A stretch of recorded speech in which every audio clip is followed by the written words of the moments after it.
হাজার হাজার মানুষ এসেছে। ওই নাস্তিকও এসেছে যে আল্লাহকে বিশ্বাস করে না, স্রষ্টাকে বিশ্বাস করে না, সবাই এসেছে। আসে নাই শুধু ইমাম আবু হানিফা।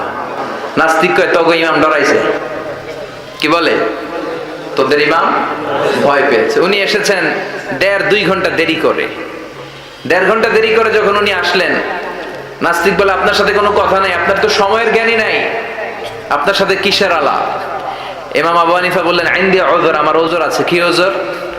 তিনি বললেন আমি যখন ঘর থেকে বেরোই আমার বাড়ির সামনে বিশাল এক নদী পড়ে যায়, আর এই নদী পেরোতে আমার নৌকা ব্যবহার করতে হয়। আজকে এসে দেখি নৌকাও নাই, মাঝিও নাই, কিচ্ছু নাই, কিভাবে পার হবো? হঠাৎ দেখলাম নদীর পাশে বিশাল বড় গাছ, গাছটা হঠাৎ এমনি এমনি 2 টুকরা হয়ে গেল।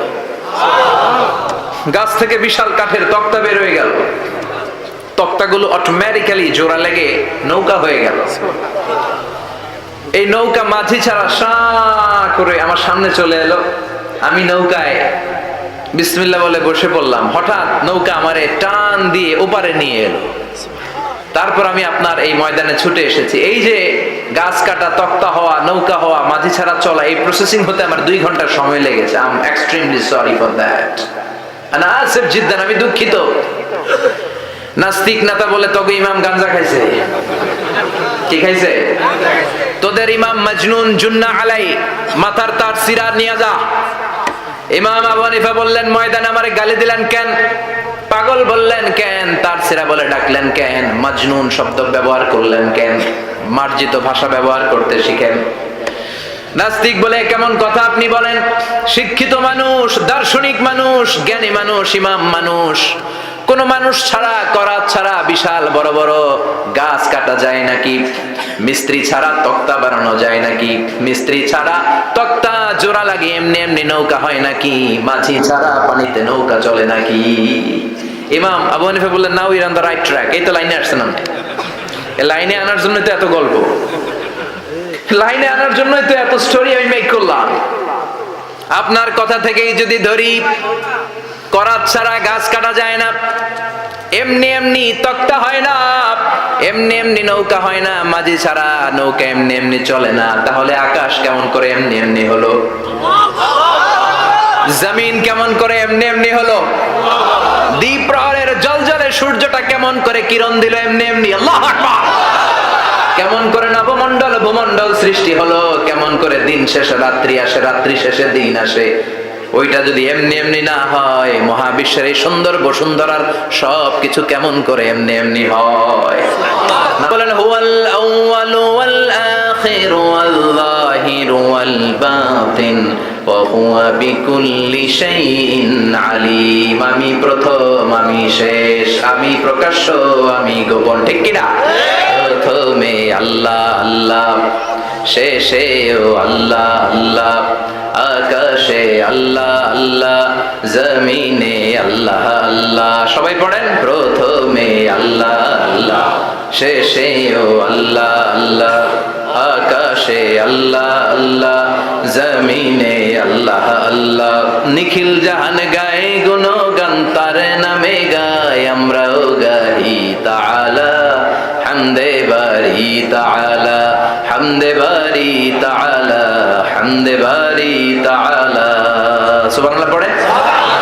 আল্লাহ বলে আমার ক্ষমতা তোদের মতো 5 বছরের মেয়াদে না, 10 বছরের মেয়াদে না, 20 বছর 30 বছরের মেয়াদে না, আমি চিরকালের জন্য ক্ষমতার চেয়ারে বসা। চিরকালীন মেয়াদ, সৃষ্টির সূচনার আগ থেকে তিনি আছেন, অনাদিকাল পর্যন্ত তিনি থাকবেন। তার ক্ষমতার মেয়াদ আনলিমিটেড মেয়াদ। চিৎকার করে বলেন ঠিক কিনা? আবার পৃথিবীর অনেক দেশে দেখবেন ডেমোক্রেটিক সিস্টেমে, আমাদের দেশেও তো গণতান্ত্রিক সিস্টেমে ভোটাভুটির মধ্য দিয়ে ক্ষমতায় আসে না? যাদেরকে ভোট দেওয়া হয় বেশি তারা ক্ষমতায় চলে যায়। আল্লাহ তো ভোটে আসছে ক্ষমতায়, কথা কন। তো কেমনে আসছে? কারচুপি করে? কথা বলেন। আল্লাহ ভোটে আসা লাগে নাই, কেউ তাকে ভোট দেওয়া লাগে না। আবার অনেক দেশে আছে মোনার্কি সিস্টেম, রাজতন্ত্র, রাজার পোলা রাজা, আল্লাহর বাপ ছিল রাজা, এই জন্য আল্লাহ রাজা। কথা বলেন না, আল্লাহ রাজতন্ত্রের সিস্টেমও আসে নাই।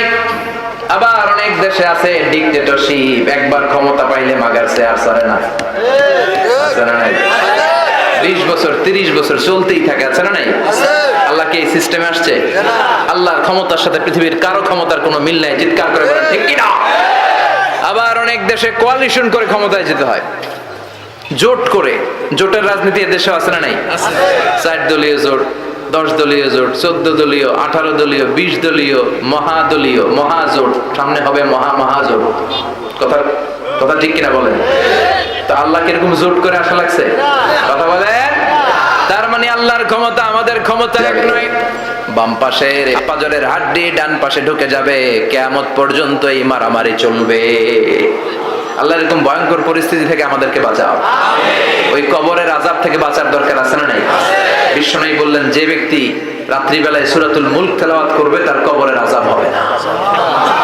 ইন্না হাযিহি সূরা সূরাতুন আযীমা মানিআতুন মিন আযাবিল কবর। এই সূরাটা এমন সূরা, সাধারণ কোন সূরা না। এই সূরাতুল মুলক যে রাত্রিবেলায় তেলাওয়াত করবে তার কবরের আযাব থেকে তারে বাঁচিয়ে দিবে কে? নাম্বার 1 ফাজিলা, স্ট্যাটাস, মনে থাকবে তো? 2 নাম্বার স্ট্যাটাস, শাফাআত লি সাহিবিহা। এই সূরাটা, এই সূরার তেলাওয়াতকারীর জন্য কিয়ামতের দিন সুপারিশ করবে। কোরআন সুপারিশ করবে, চারটেখানি কথা না। কোরআন যদি আপনার বিরুদ্ধে দাঁড়ায় আপনার জান্নাত ক্যান্সেল। আর কোরআন যদি আপনার ব্যাপারে আল্লাহর কাছে রেকমেন্ডেশন করে জান্নাত আপনার জন্য ওয়াজিব করে দিবে কে? আল্লাহ। এজন্য বিশ্বনবী বললেন, শাফাআত লি সাহিবিহা, কিয়ামতের দিন তেলাওয়াতকারীর জন্য আল্লাহর কাছে সুপারিশ করবে। 2টা গেল। 3 নাম্বার, বিশ্বনবী বললেন, খাসামাত আন সাহিবিহা। এই সূরাটা কিয়ামতের দিন এই সূরার তেলাওয়াতকারীর পক্ষ নিয়ে আল্লাহর সাথে ঝগড়া করা শুরু করে দিবে। আল্লাহর সাথে ডিবেট করবে, ঝগড়া করবে, যতক্ষণ না হাত্তা আদখালাহুল্লাহুল জান্নাহ। হাদিসের টেক্সট হচ্ছে যে যতক্ষণ না আল্লাহ তাআলা তাকে জান্নাতে না ঢোকায় ততক্ষণ ওই সূরার তেলাওয়াতকারীর পক্ষ নিয়ে আল্লাহর সাথে বিতর্ক, ঝগড়া, তর্ক চলতেই থাকবে। তৈরি করছে কে? বিশ্বাস হয়? কোনো সন্দেহ আছে? এখন তো লাইটিং ফাইটিং এর যুগে তারার যে কি সৌন্দর্য আমরা বুঝি না। আমরা যখন ছোটবেলা গ্রামে যেতাম, রাতের বেলা তারার মেলা, কি সুন্দর, একটার চেয়ে একটা সুন্দর। শুকতারা, ধ্রুব তারা, সপ্তর্ষিমণ্ডল, 7টা তারার একটা চেইন আছে, চিনেন এগুলো? কি সুন্দর তারা! এগুলো তৈরি করে রেখেছে কে? প্রথম আকাশের মহাশূন্যকে আল্লাহ এই তারকা দিয়ে বিউটিফাই করেছেন। It's a candle. আল্লাহ সাজিয়ে রেখেছেন। আমরা খালি চোখে যেটা দেখি এটা কিন্তু আকাশ না, এটা প্রথম আকাশ নয়। প্রথম আকাশ যে কত দূরে আমেরিকার নাসার বিজ্ঞানীরাও জানে না। খালি চোখে আমরা যা দেখি এটা প্রথম আকাশের মহাশূন্য। এর অনেক অনেক অনেক উপরে প্রথম আকাশ, এরপরে দ্বিতীয় আকাশের মহাশূন্যের স্তর শুরু, এরপরে দ্বিতীয় আকাশ, তারপরে তৃতীয় আকাশের মহাশূন্যের স্তর শুরু, তারপরে তৃতীয় আকাশ। একটার চেয়ে আরেকটা বড়। প্রথম আকাশের চেয়ে দ্বিতীয় আকাশ কত বড় বলি, আপনার হাতের আংটিটা যদি সাহারা মরুভূমিতে আপনি ছড়ে ফেলে দেন, পুরো মরুভূমির তুলনায় আংটি যত ছোট, আল্লাহর দ্বিতীয় আসমানের তুলনায় আল্লাহর প্রথম আসমানটা ঠিক তত ছোট। একটার চেয়ে একটা বড়, একটার চেয়ে একটা বড়। সূর্য দেখে আমরা অবাক হয়ে যাই। 9 কোটি 30 লক্ষ মাইল দূরে, এই পৃথিবীর চেয়ে 13 লক্ষ গুণ বড়। এটার সানশাইন, আলো আসতে পৃথিবীতে 8 মিনিট 18 সেকেন্ড লেগে যায়। আমরা মনে করছি সূর্যই বড়। আমরা বসে আছি মাইথার দিয়াতে, তাই না? এই জায়গাটার নাম কি? মাইথার দিয়া। কি খালি এতটুকু প্যান্ডেলের সমান? কত বড় মাইথার দিয়া! এই পুরো মাইথার দিয়া কোন থানায় পড়ছে? দাউদকান্দি। দাউদকান্দি হচ্ছে কুমিল্লার 16টা থানার একটা, ঠিক কিনা? 16 থানা মিলে কুমিল্লার একটা জেলা। এরকম কয়টা জেলা আছে? 64 জেলা। এই 64 জেলা মিলে আমাদের সুজলা সুফলা শস্য শ্যামলা ডিজিটাল বাংলাদেশ। কথা কন। আর বাংলাদেশ হচ্ছে পৃথিবীর সবচেয়ে বড় দেশ। হ্যাঁ, 64 জেলা, এরপরে ছোট। যাদের অ্যাটলাস ম্যাপ নিয়ে যাদের ধারণা আছে তারা দেখবেন বাংলাদেশ এই শব্দটা লেখার জায়গা আমরা পাই না। মানচিত্রে বাংলাদেশ শব্দটা লেখার জায়গা পায় না। বিআরএ উঠে যায় ইন্ডিয়ার উপর, আর ডিএসএইচ উঠে যায় আবার ইন্ডিয়ার উপর। মাঝখানের 2টা অক্ষর বাংলাদেশের উপরে পড়ে। চিল্লায় বলেন ঠিক কিনা? কত ছোট দেশ। পাশের ইন্ডিয়া 20-25 গুণ বড়। ইউরোপ আমেরিকার অনেক দেশ আছে, আমেরিকায় বাংলাদেশের চেয়ে 100 গুণ বড়। কানাডা কয়েকশো গুণ বড়। রাশিয়া কয়েকশো গুণ বড়। এরকম প্রায় 200 দেশ নিয়ে পৃথিবীর স্থলভাগ, আর 70 ভাগ হচ্ছে শুধু পানি। এই সব মিলে আমাদের এই পৃথিবী। আর এত বড় পৃথিবীর চেয়েও নাকি সূর্য 13 লক্ষ গুণ বড়। তার মানে সূর্যই বড় না, সূর্যের চেয়ে অনেক বড় তারা আছে। সূর্যের পরে পৃথিবীর সবচেয়ে কাছের যে তারা বা স্টার, ওটার নাম হচ্ছে প্রক্সিমা সেন্ট্রাই। নাম কি? প্রক্সিমা সেন্ট্রাই। এরপরে আলফা সেন্ট্রাই এ, আলফা সেন্ট্রাই বি, ইটা ক্যারিনা, বেটেলজিউস, এরকম একটার পর একটা তারা। যেই সূর্য পৃথিবীর চেয়ে 13 লক্ষ গুণ বড়, বেটেলজিউস নামে একটা তারা আছে, ওটা সূর্যের চেয়ে 33 কোটি গুণ বড়। তার মানে কি বেটেলজিউসই সবচেয়ে বড় না? ছোট্ট একটা তারা। এই বেটেলজিউসকে খেয়ে ফেলাইতে পারে এরকম হাজার কোটি গুণ বড় সাইজের তারা আছে না নাই? এরকম কয়েক বিলিয়ন তারা নিয়ে আমাদের গ্যালাক্সি গঠিত। আমাদের গ্যালাক্সি, এটার নাম মিল্কি ওয়ে। এটার নাম কি? আমাদের গ্যালাক্সি। এই গ্যালাক্সিতে আমাদের অবস্থান। এরকম কত হাজার কোটি গ্যালাক্সি আছে আমেরিকার নাসার বিজ্ঞানীরাও জানে না। আল্লাহ ডেকে বললেন, গোলাম তোমাদের জন্য জমিনটারে আমি বিছানা বানিয়েছি। আল্লাযী জাআলা লাকুমুল আরদা ফিরাশা, জমিনটারে বিছানা বানিয়েছে কে? এই বিছানার মতো সমতল জমিন দিয়ে তোমরা হেঁটে বেড়াও, চলে বেড়াও, হেলে দুলে পড়ার সুযোগ নাই, ঠিক কি না? এই যে মাইথার দিয়ে আজকের যে ময়দান, এটা যদি বিছানার মতো সমান না হইতো বসতে পারতেন? কথা কন। এই ময়দানের প্যান্ডেলের এদিক দিয়ে উঁচা, এদিক দিয়ে গর্ত, এদিক দিয়ে নিচা, এদিক দিয়ে খাড়া, কেমন হইতো? কথা কন। কেউ আমার দেখতো, কেউ দেখতো না, কেউ দাঁড়াইয়া, কেউ বসে, আছে না নাই? কিন্তু জমিনটারে সমতল বানালো কে? আপনি যদি বিমান থেকে যদি আপনি দেখেন, বিমানের গ্লাস দিয়ে, জানলা দিয়ে যদি আপনি নিচের দিকে তাকান, আপনি দেখবেন মনে হবে পুরো জমিনটাকে আল্লাহ সবুজ কার্পেট দিয়ে কার্পেটিং করে রেখেছে। এই সৌন্দর্য দিয়েছে কে? আবার রব্বুল আলামিন বলেন, জমিনটারে সমান দেখে, কার্পেটিং দেখে মনে করো না তোমরা বেঁচে গিয়েছো। আমার দেয়া বিধান আমার জমিনে যদি কায়েম করতে না পারো, এই কার্পেটিং করা জমিনের ভেতরে আযাব আছে না নাই? এই পুরো জমিনের ভেতরে আছে আগুন আর আগুন।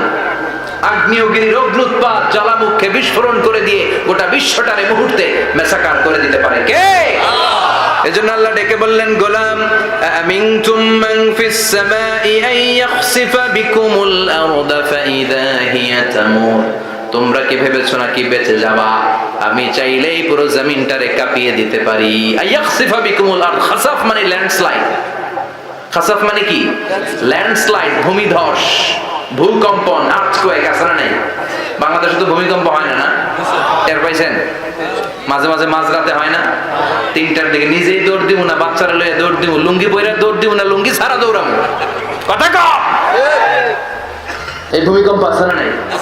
আল্লাহ বলে, মনে করো না জমিনটা সমতল, কার্পেটিং করে দিয়েছি। এই কার্পেটিং এর ভিতরেও আগুনের দলা আছে না নাই? আবার আল্লাহ বললেন, আমিনতুম মান ফিস সামাই আন ইউরসিলা আলাইকুম হাসিবা। নিচে যেমনি কার্পেটিং করা জমিনের ভেতরে অগ্নুৎপাত রেখে দিয়েছি, মাথার উপর থেকে আযাব দেওয়ার সুযোগ আছে না নাই? চাইলে আল্লাহ অগ্নি বৃষ্টি দিতে পারে, আগুন বৃষ্টি দিতে পারে, ঠান্ডার বজ্রপাত দিতে পারে। আপনারা লূত আলাইহিস সালামের কওমের নাম শুনেছেন? তারা হোমোসেক্সুয়ালিটি, সমকামিতা করত। ফলে আল্লাহ তাআলা বিশাল এক চিৎকার মেরে সাইয়েদনা জিবরাইলের মাধ্যমে পুরো জমিনটাকে শেষ করে দিলেন। ফাজআলনা আলিয়াহা সাফিলাহা ওয়া আমতারনা আলাইহিম হিজারাতাম মিন সিজিল।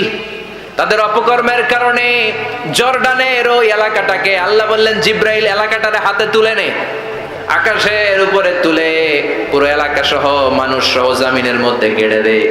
জমিনের নিচের মাটি উপরে নিয়ে গেল কে? উপরের মাটি নিচে নিয়ে গেল কে? পুরো জায়গাটা এখন ডেড সি হয়ে গেছে। কি সি? ডেড সি নাম শোনেন নাই বোধহয়? আজকে শুনে রাখেন, এটারে বলে মৃত সাগর। এটা গজবের জায়গা, ওখানে মানুষও ডুবে না। লবণের ডেনসিটি, সল্টের ডেনসিটি এত হাই, এই পানির মধ্যে এত গজব, এর মধ্যে কোনো মাছ জন্মায় না, চিংড়ি জন্মায় না, কাঁকড়া জন্মায় না, ব্যাং হয় না, শ্যাওলা হয় না, কিচ্ছু বাঁচে না। এটা গজবের জায়গা, চিল্লায় বলেন ঠিক কিনা? যে আল্লাহ জর্ডানের এলাকাটারে ধ্বংস করে দিল, ওই আল্লাহ আজও আসরা নাই? এই জন্য নিজ দিয়ে তিনি যেমনি আযাব দিতে পারেন, ভূমিকম্প দিতে পারেন, জলোচ্ছ্বাস দিতে পারেন, উপর থেকে তিনি শিলাবৃষ্টি দিতে পারেন কি পারেন না? মাইথার দিয়ে কখনো শিলাবৃষ্টি হয়েছিল? হ্যাঁ, ফসল ক্ষেত শেষ করে দেয় না? ছাগল টাগল মরে যায়। ছাগল যদি ইয়েতে থাকে ক্ষেতের মধ্যে, বড় শিলা মাথায় পড়লে শেষ, মানুষও শেষ, টিনের চালও শেষ। কথা কন। এরপরে আল্লাহ যদি উল্কা বৃষ্টি পাঠায়, উল্কা যদি পড়ে, কই যাবেন? কোথায় যাবেন আপনি? উল্কা চিনেন? মহাশূন্যে বিশাল পাথরের খণ্ড ঘর্ষণ খেয়ে পৃথিবীর ভেতরে ঢুকে যায়। এই পৃথিবীতে সবচেয়ে বড় উল্কাপিণ্ড পড়েছে সাউথ আফ্রিকাতে। সাউথ আফ্রিকার একটা সিটি আছে হোবা সিটি। এই হোবা শহরে 60 মেট্রিক টন ওজনের একটা উল্কা পড়েছিল, যেখানে পড়েছে পুরো জায়গাটা বিশাল খাদ হয়ে গিয়েছে। এরকম একটা উল্কা যদি এখানে পড়ে আজকে, বাঁচার উপায় আছে? যে বিল্ডিং এ আমরা থাকি, রাত্রে বেলায় ঘুমাই আর ধুম্মা চলে ধুম দেখি রাতে, ওই বিল্ডিং এ যদি একটা পড়ে, কথা কন, ডান্স ক্লাব গুলার উপর যদি পড়ে, পতিতালয় যেগুলো আছে ওগুলা যদি পড়ে, যেই হোটেল গুলার মধ্যে আকাম কুকাম হয় ওইটার উপর যদি পড়ে, নাকি আল্লাহর এখন দেওয়ার ক্ষমতা নাই? কথা কন। তার মানে বেঁচে গেছো, পার পেয়ে গেছো মনে করো না, নিচ দিয়েও আযাব আছে, উপর দিয়েও আযাব আছে। চিল্লায় বলেন ঠিক কিনা? এজন্য ভয় পেতে হবে একজন সত্তাকে, তিনি কে? সব ক্ষমতার মালিক কে? এরপরে আল্লাহ বললেন আওয়ালাম ইয়ারাউ ইলা আত-তায়রি ফাওকাহুম সাফাতিন ওয়া ইয়াকবিলনা মা ইউমসিকুহুন্না ইল্লা রাহমান ইন্নাহু বিকুল্লি শাইইন বাসীর। সুবহানাল্লাহ বলেন। আল্লাহ বলেন তোরা নাস্তিক হস কেমন করে? মানুষ নাস্তিক হয় কেমন করে? মানুষ কি মুক্ত বিহঙ্গের দিকে নজর করে তাকায় না? আকাশে মুক্ত বিহঙ্গ নাই? বিহঙ্গ বুঝছেন তো? পাখি। পাখির কথা কোরআনে বললো কে? সুবহানাল্লাহ কইবেন না? ওয়া আরসালা আলাইহিম তায়রান আবাবিল। আবার কাবা ভাঙতে এলে পাঠাও আবাবিল। দাও খোদা দাও আমায় আবার উমার দরজ দিল। দাও খোদা দাও আমায় আবার উমার দরজ দিল। সুবহানাল্লাহ পড়েন। এই যে আল্লাহ বললেন ওয়া আরসালা আলাইহিম, তারপর তায়রান আবাবিল। তায়ের মানে পাখি, তায়ের মানে কি? আবার জান্নাতে যারা যাবে তাদেরকে পাখির ভুনাগ্রস্ত খাওয়াবে কে? আল্লাহ। জান্নাতে যাওয়ার সাথে সাথে প্রথমে আল্লাহ আপনাদেরকে মেহমানদারি করবে মাছের কলিজা দিয়ে। খাইবেন? মাছের কলিজার কথা শুনে জিহ্বায় পানি আসছে নাকি? আউয়ালু তুআমিন ইয়াকুলুহু আহলুল জান্নাতি ফাজিয়াদাতু কাবিদিল হুত। প্রথমে মাছের কলিজা, এরপরে পাখির ভুনাগ্রস্ত। তার মানে পাখির কথা কোরআনে আছে না নাই? আবার এই পাখি নিয়ে গবেষণা করে বিমান বানাইছে। সুবহানাল্লাহ কইবেন না? আমরা বানাই নাই, আমরা তো খোঁচাখুচিতে ব্যস্ত, আমরা আছি ফতুয়া নিয়ে ব্যস্ত। তুই 20 কারণে কাফের, তোর চাচা 90 কারণে কাফের। তোর চাচা মরলে যেই জায়গায় কবর দেয়া হবে ওই কবরের মাটির উপরে যে ঘাস উঠবে, ওই ঘাস যে গরু খাবে, ওই গরুর দুধ যে খাবে ও কাফের। আছে না নাই? খালি কাফের ফতুয়া দেয় ব্যস্ত। আমরা ফতুয়া নিয়ে রইলাম আর ওরা সব আবিষ্কার করে ফেললো। উইলবার রাইট আর অরভিল রাইট, এই দুই ভাই 1903 সালে এই বিমান আবিষ্কার করেছে এই আয়াতের উপর গবেষণা করে। আওয়ালাম ইয়ারাউ ইলা আত-তায়র। ওরা কি পাখি নিয়ে ভাবে না? আমাদের তো ভাবার সময় নাই, আমরা আছি মদ নিয়ে আর নারী নিয়ে আর জুয়াবাজি নিয়ে। চিল্লায় বলেন ঠিক কিনা? এমন অনেক মন্ত্রীদের হোটেল আছে যেখানে পতিতালয়ের আড্ডাখানা। চিল্লায় বলো ঠিক কিনা? মুসলমানরা আজ মদ আর নারী নিয়ে ব্যস্ত, আর ইহুদি খ্রিস্টানরা আমাদের সব ঐতিহ্যকে ধারণ করেছে। উইলবার রাইট অরভিল রাইট গবেষণা শুরু করে দিল। পাহাড়ে শুয়ে শুয়ে দুই ভাই খালি পাখির ছবি আঁকে, কেমনে পাখিগুলো টানা ঝাপটা মেরে ওঠে, কেমনে নামে। গবেষণা করতে করতে করতে প্লেন বানায় ফেললো 1903 সালে। আজ থেকে 100 বছর আগের স্টোরি শোনাচ্ছে আপনাদের। তখনকার বিমান এখনকার বিমানের মতো ছিল না। আপনি দেখবেন যে শুরুতে বিমান কেমন ছিল। শুরুতে ভাঙ্গাচুরা দুইটা পাখা নিয়ে একটু উড়ে আবার থপাস করে পড়ে, কিন্তু আশা হারায় নাই, আবার উড়ে থপাস করে পড়ে। আমেরিকাতে সুবিধা করতে পারেনি। ফ্রান্সের এক কিং তাদেরকে ডোনেট করেছে বিপুল অঙ্কের টাকা দিয়ে। তারা প্রথম ফ্রান্সের একটা শহর থেকে আরেকটা শহরে পৃথিবীর প্রথম প্যাসেঞ্জার প্লেন নিরাপদে ল্যান্ড করেছে। মানুষের উড়ার স্বপ্ন সফল হতে শুরু করলো। এখন বিভিন্ন ধরনের বিমান একটার পর একটা শুরু হয়েছে। এই পৃথিবীর সবচাইতে দ্রুতগামী যে বিমানটা আগে ছিল নাম ছিল কনকর্ড, যাত্রীবাহী বিমান। এটার পরে এখন একটা বাইরে বোম সুপারসনিক। কি নাম? Bomb supersonic. এত স্পিডে চলে, এই মাত্র দেখলেন এদিকে, এরপর দেখবেন নাই ওইদিকে। সুবহানাল্লাহ পড়েন। কি বিশাল বিশাল ডবল ডেকার গুলো নিয়ে শূন্যে উড়াল দেয়। A3 এয়ার বোয়িং A380 বর্তমান পৃথিবীতে সবচেয়ে বড় প্যাসেঞ্জার বিমান। কার্গো বিমান তো এগুলোর 7-8 ডবল বড় হয়।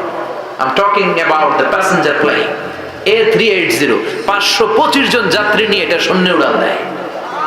525 জন যাত্রী কেবিন ক্রু, পাইলট, বিমানের ওজন, খাবার দাবারের ওজন, ফুয়েলের ওজন, 525 জনের লাগেজ টাগেজের ওজন, এই সব নিয়ে শূন্যে উড়াল দেয়। সুবহানাল্লাহ কইবেন না? এই বিমান আবিষ্কারের আগ পর্যন্ত গোটা বিশ্বব্যাপী সব দেশে দেশে ছিল সেনাবাহিনী আর নৌবাহিনী। বিমান আবিষ্কার হওয়ার সাথে সাথেই শুরু হয়ে গেল বিমান বাহিনী, এয়ারফোর্স, মিলিটারি। এখন বোম সুপারসনিক বানায়, এখন ড্রোন হামলা করে, এখন মিসাইল হামলা করে, এখন স্যাটেলাইট পাঠায়। আমরাও পাঠাইছি কি না? Bangabandhu satellite, we launching the Bangabandhu satellite channel last year. আমরা এই বঙ্গবন্ধু স্যাটেলাইটে পাঠাইছি উপরে। সবকিছু পাখির উপর গবেষণা করে হয়েছে। চিৎকার করে বলেন ঠিক কিনা?